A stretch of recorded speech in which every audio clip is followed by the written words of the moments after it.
Hello friends, welcome to our happy hour. आज के evening स्नैक्से रिकी बानिয়েছিল চিকেন চাপলি কাবাব। দারুণ হয়েছিল খেতে।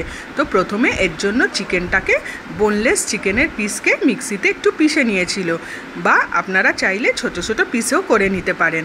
ভালো করে চিকেনের কিমা করে নিতে পারেন। তবে চিকেনের কিমার সাথে কুচনো পেঁয়াজ, টমেটো, ধনেপাতা, আদা রসুন সব কুচি করে কেটে ভালো করে মিক্স করে নিতে হবে। ওই চিকেন কিমাটার সাথে সব ভালো করে মিক্স করে নিতে হবে। নিয়ে তার মধ্যে দিয়ে দিতে হবে একটা ডিম। ডিমটা দিলে টেস্টটা ভালো হয়। ডিম, তার সাথে দিতে হবে একটু লেবুর রস, আর দিতে হবে একটু মিল্ক পাউডার, আর শাহি গরম মশলা বা যে কোনো কাবাব মশলা দিলেও হবে। আর টাইট করার জন্য দিতে হবে একটা ব্রেড না থাকলে একটু বেসন দিলেও চলে।